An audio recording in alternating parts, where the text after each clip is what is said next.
do it. All right, so where the party left off last time was a very small village. I don't have there is a map of Rasillon.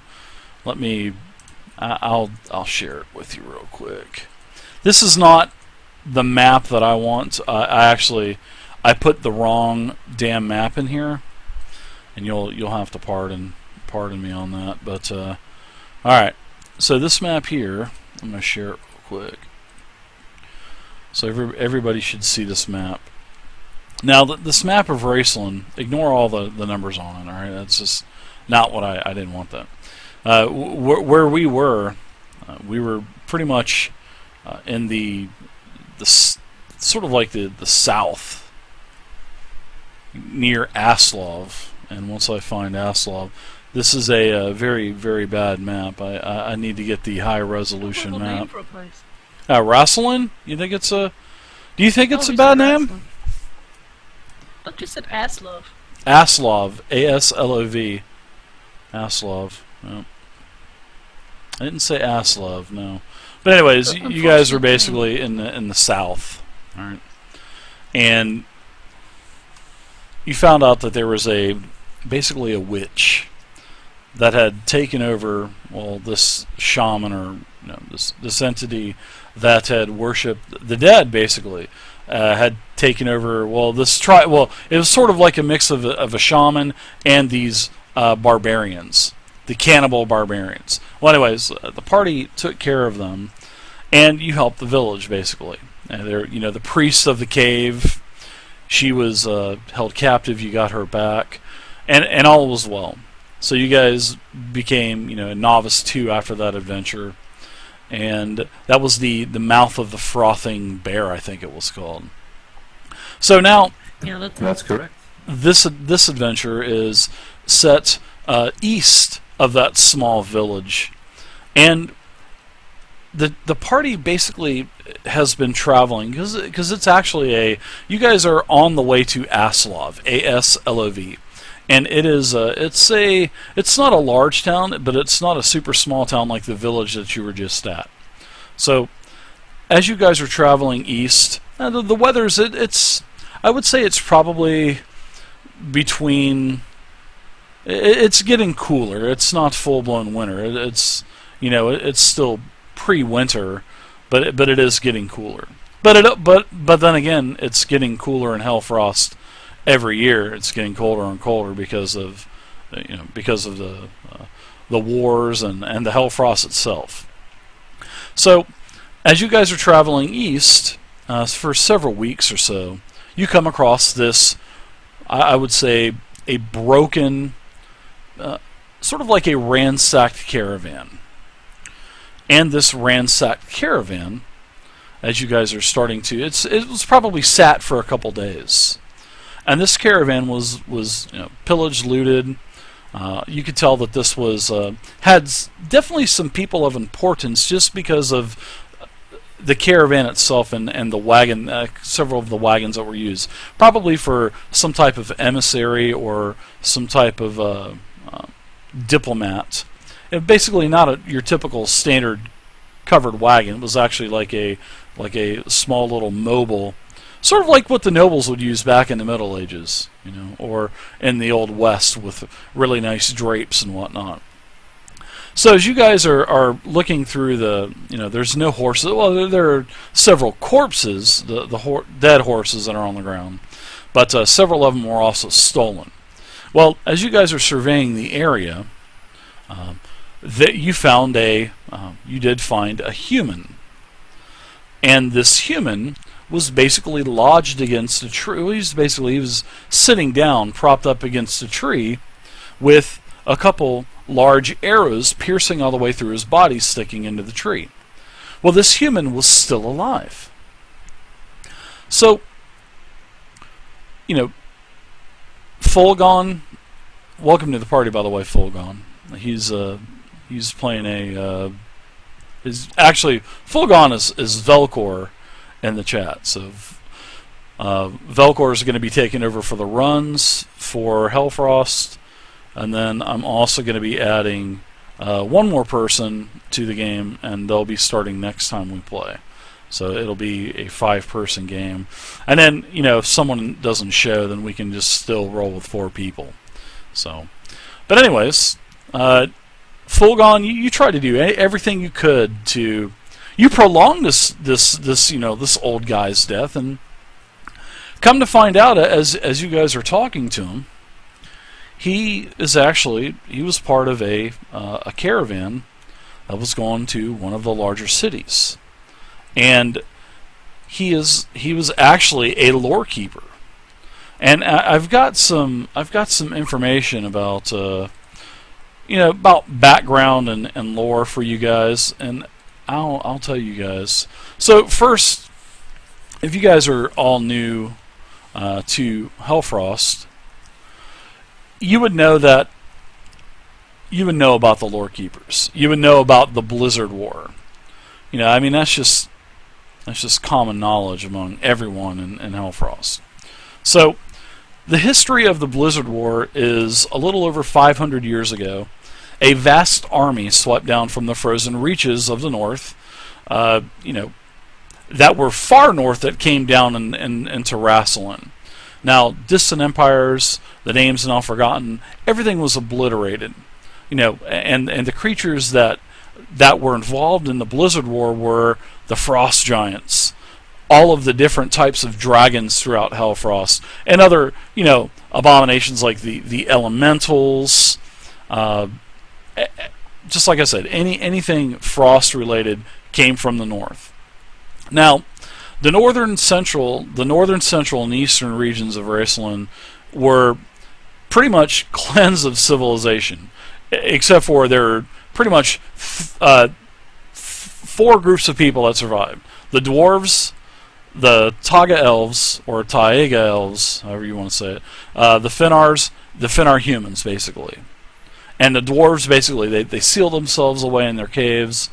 The elves used a lot of magic to hide themselves, whether it be in the wilderness or just magic together. And the humans, they built large cities and basically walled themselves in. So that was basically in central and eastern Rasillon.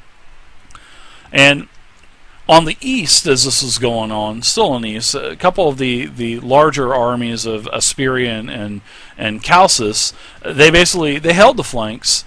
So as the invaders from the north were coming down to sweep across from east to west, they were basically able to counter it and push them back up north. And then, the Saxa, the Arnari, they all pushed them back.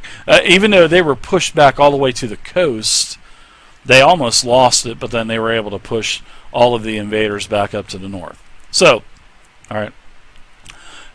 Ever since everything was pushed back, all of the attackers were, as all of the attackers were forced back, this is when they retreated, a gigantic wall of ice rose, and the Hellfrost formed. It's basically the same thing as what happened in Game of Thrones, but I don't know when Game of Thrones was written. This was written in I think 2008, 2009, or something like that. But anyway, as all of the legions of enemies from the north came down, they pushed back up north. This gigantic wall of ice arose, and it was called the Hellfrost, and that's what the game's called. So, since today, known as the Ice Rise, Rasillon's been gripped in this wintry fist. And like I mentioned just a minute ago, each year the snow begins earlier and lasts longer every year, and every year the grounds take longer for the grounds to thaw. And it seems like a lot of the folk and scholars, they think that this is pretty much the end of the days within several centuries. Global cooling. Yeah, pretty much, yeah. Al Gore would love this place. He would take full credit No, it was for like that. in the 70s. They had the global cooling in the 70s. Ice Age. So that's pretty much lore for the Blizzard War. And now, for the Hellfrost itself, the Hellfrost is basically the border. That is basically the defining point. That is the wall of ice. This wall of ice is like several miles high above the surrounding lands. And Beyond this is, sits the Hellfrost proper. It's an area of unnatural cold where, it's just winter the whole time north of the wall. And it's located in around an area known as the Coldfire Sea, which is a great mass of cold fire that destroys any wooden ships that even sail on it. So, the Coldfire Sea is a dangerous place, and it's in this Hellfrost. It's on the wall of the Hellfrost. Now, there's a little bit of life that can live there, like your polar bears, mammoths, and whatnot, but only really the vilest creatures can cope with that type of cold. And that's, all of basically the legion of armies, the giants and dragons and all that actually attacked Rasillon in the first place. So that's a little bit of history about not only just barely touching there's so much lore about this this setting. It's crazy, especially for a Savage World setting. There's usually only one book out for something, but this has a plethora of the Triple Ace Games did a really good job on creating the lore for this. So as you guys basically were, and we'll go back to the traveling part, you found this, what appears to be a Lorekeeper. Now, these Lorekeepers, everybody knows who the Lorekeepers are, and especially Fulgen, you would definitely know for sure, and so would Juster Gervais. All right. Now, of the Lorekeepers as a point in time when the humans started recording history. And, most folk at this time didn't really even have an understanding of language or a lot of formal communications except for their small tribes or whatnot until after the Blizzard War. And that's when, the humans finally got together and got smart and said, hey, we need to start being like the dwarves, we need to start being like the elves, and we need to start, leaving information for future generations because we're really not getting anything done. That's basically the gist of it. So they wanted to look to the future, look to, how to harvest better in the future and everything, And the elves and the dwarves have records stretching back well before the Blizzard War, but they just don't share their knowledge with anyone. And the Engros as well. They're sort of like they more keep things detailed in songs than actually written records. So, but the Lorekeepers were formed. There's not a lot of them. There's probably, I think there's around 200 at any one time.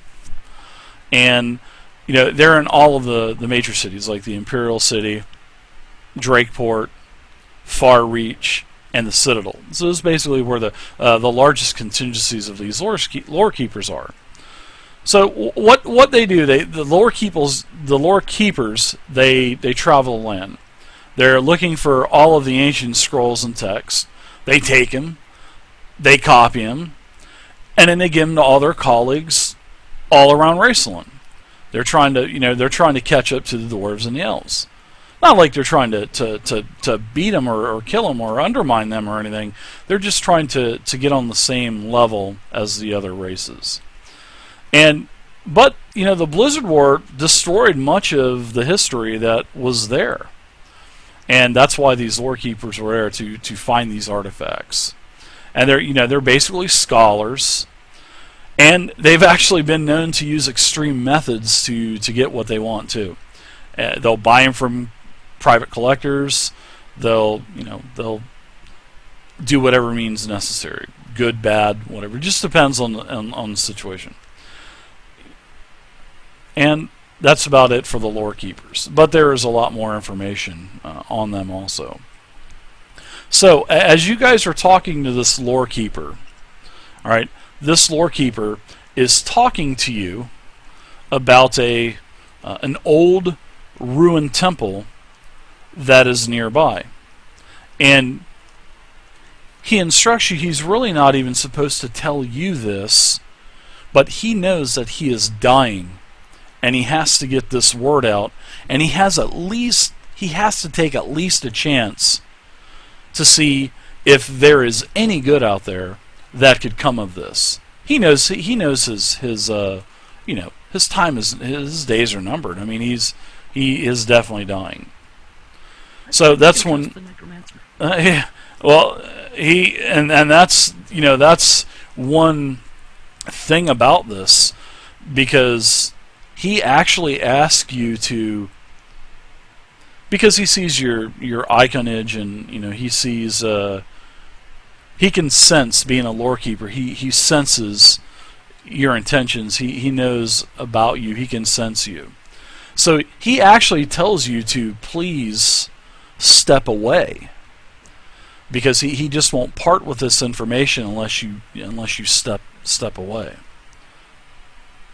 But I mean, you would have been reluctant to do so, but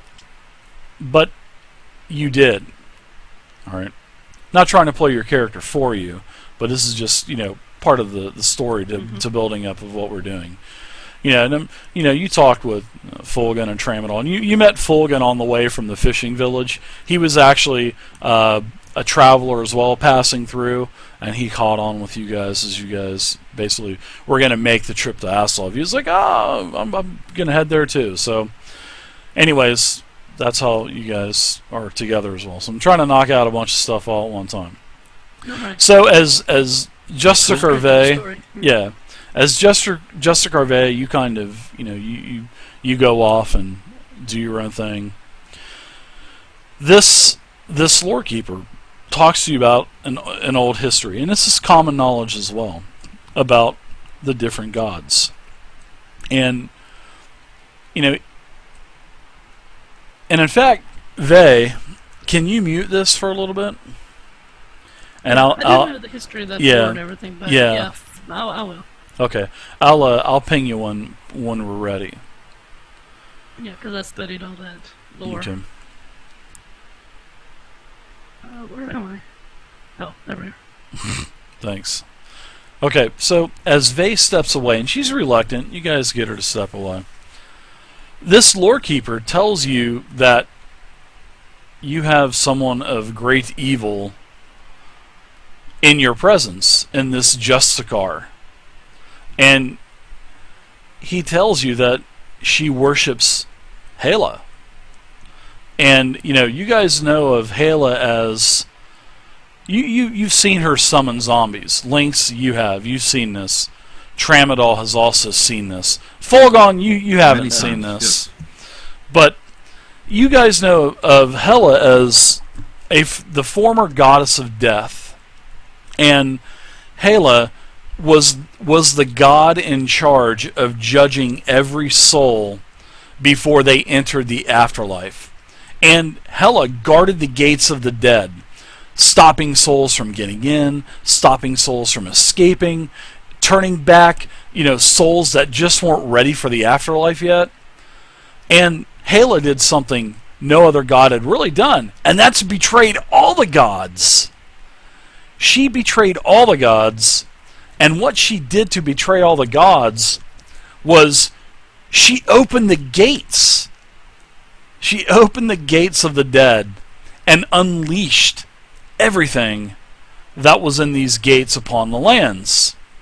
So now all of a sudden these souls are now worshiping her as their god, and that's what actually really gave her the title of the god of Undeath, and that completed her. But she betrayed everyone.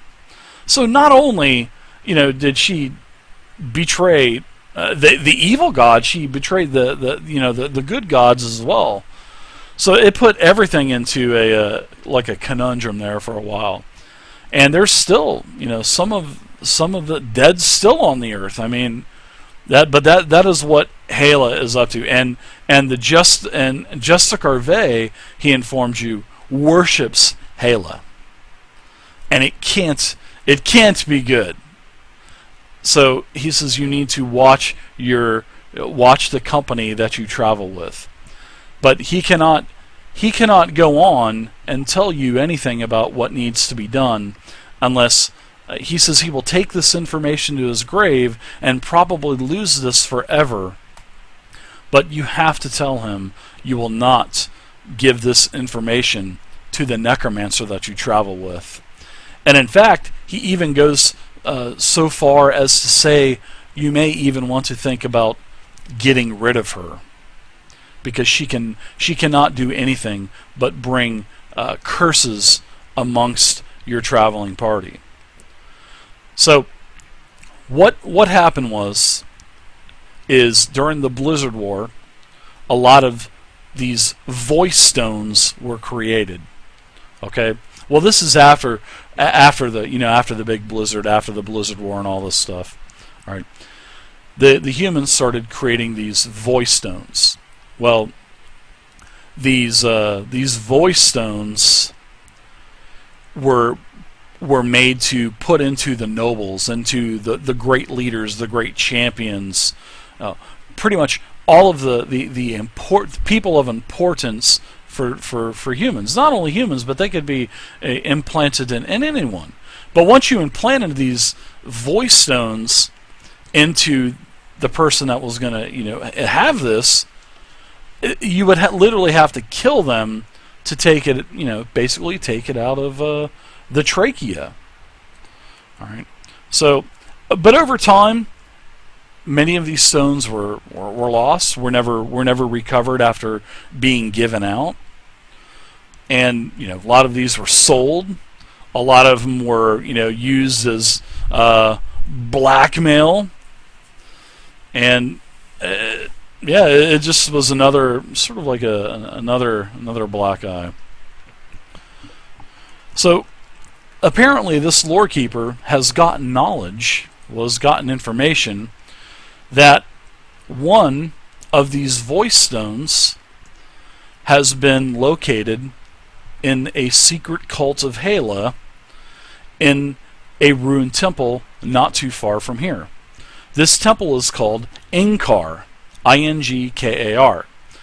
And within this temple, there is a leader of the cult that has one of these voice stones. And what makes this so important for this Lorekeeper is the stone itself is from Hela. That is her voice stone. And if this gets into the hands of the wrong person, and if it's deciphered, and to go back to about the actual stones themselves, they have these special skulls that you stick the stone into, and that's how you're able to retract all of the information off of these voice stones. So, the only skulls that are around are the ones in the major cities. Like I said, Imperial City, Drakeport, Far Reach, and the Citadel pretty much are the only ones that have several of these skulls left. There's not many, but this is supposedly the true voice stone of the goddess of Undeath, Hela. And if that and this, he tells you that that if you could get this to if you can find this, and if this is true, and if all of this information that the Lorekeeper says has received has been true, you can take this to one of the major cities, and you would be regarded. So you'd be so highly regarded and revered by the Lorekeepers that you could have pretty much anything that you wanted wealth-wise, because a stone of that magnitude could bring so much information to not only the humans but to the dwarves and the elves as well about different ways to defeat the undead easier, and more information on where all of these cults are, these underground cults of Hela, find out where she's at. I mean, it could be a massive find. But you just have to keep this a secret from this necromancer, because the necromancer would probably prevent you and try to slit your own throats as you sleep for this. So basically just retrieve it and keep it silent from her. So that's pretty much the adventures. And then, the Lorekeeper, he pretty much takes his last breath. And dies.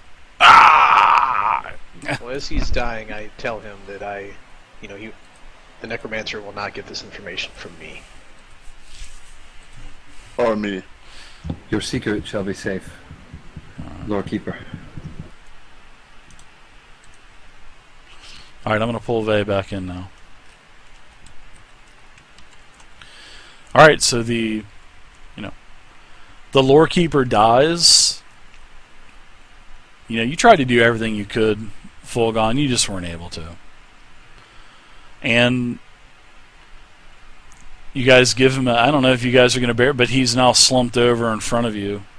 He just has a robe on, has a small pouch on him.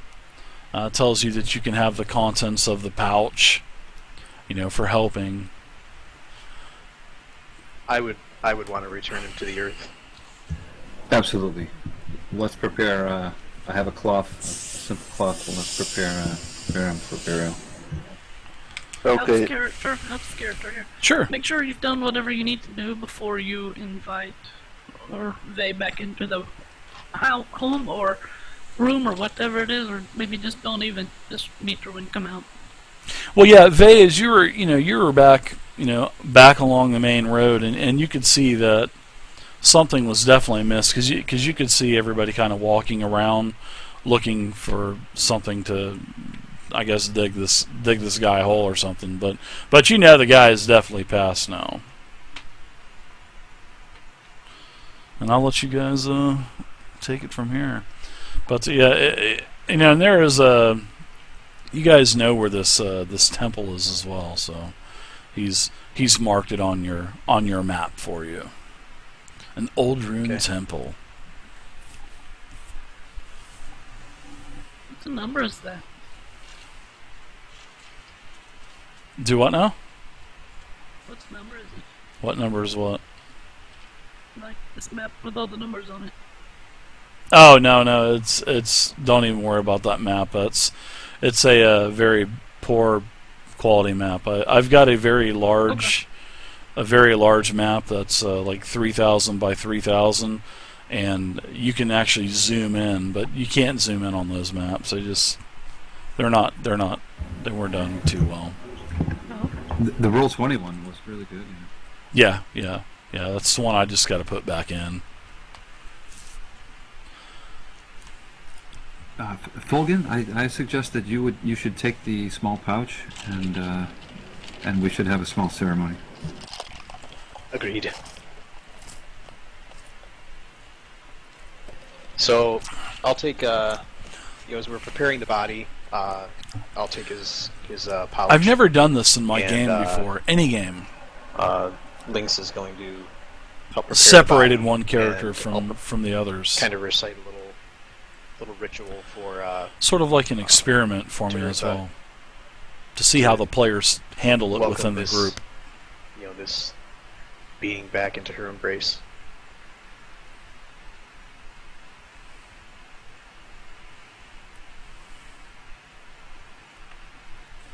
Vey, what do you think of all this? You see him starting to prepare to bury this guy.